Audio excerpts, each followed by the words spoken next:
നേരത്തെ പറഞ്ഞ കൂറത്തപ്പയാണ്, അതായത് ഉമ്മന്റെ അനിയത്തിന്റെ പുതിയാപ്പിളയാണ്.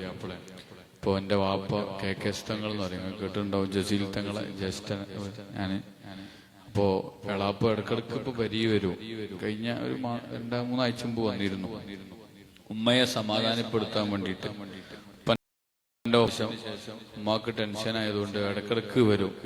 മൂപ്പര് പറഞ്ഞാൽ തന്നെ ഖുർആൻ ഓതുന്നതിൽ വലിയ മുൻപന്തിയിലുള്ള ആളാണ്. ഒരു മുതലാളിയും വാപ്പാനെ പോലെ തന്നെ ഒരു മുഖ്യമന്ത്രിയായാലും പ്രധാനമന്ത്രിയായാലും ആരെയും കൂശാതെ എല്ലാവർക്കും ഒരേ സ്ഥാനം കൊടുക്കുന്ന ഒരു പ്രകൃതമായിരുന്നു അദ്ദേഹത്തിന്.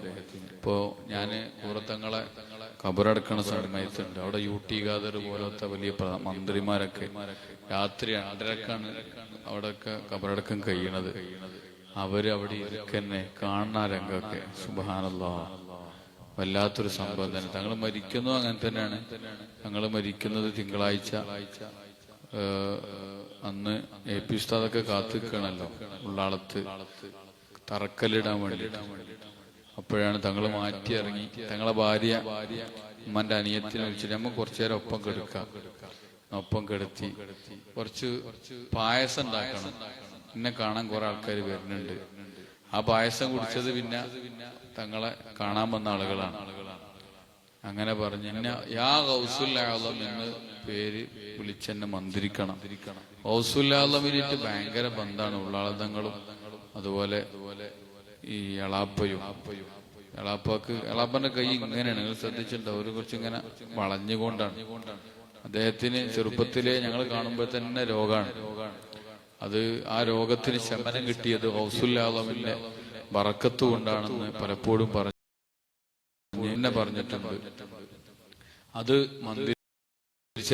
ബുറൂദാവ് മന്ത്രിച്ചരാൻ പറഞ്ഞു.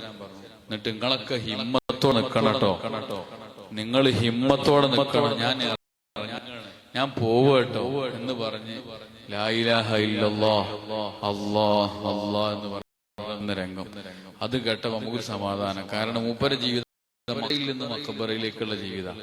മഹാന്മാരെ സഹായിക്കുന്ന നമ്മളിങ്ങനെ തിയറി പറയലുണ്ട് അല്ലെ, നമ്മൾ റസൂല സഹായിക്കും, ബദരീങ്ങൾ സഹായിക്കും. അവര് പ്രാക്ടിക്കൽ ലൈഫിൽ അനുഭവിക്കണേ കാണാൻ കഴിയും. അതിപ്പോ ഇവിടെ പറഞ്ഞ ഈ സാധനം ഉള്ളതുകൊണ്ട് എല്ലാം കൂടി പറഞ്ഞങ്ങള് എന്തൊക്കെ പറയും. ഭയങ്കര അത്ഭുതമാണ്. എന്താ കല്യാണം പറയാനൊക്കെ അവിടുന്ന് മമ്പുറത്ത് വരും, അതിനുവേണ്ടി മാത്രം.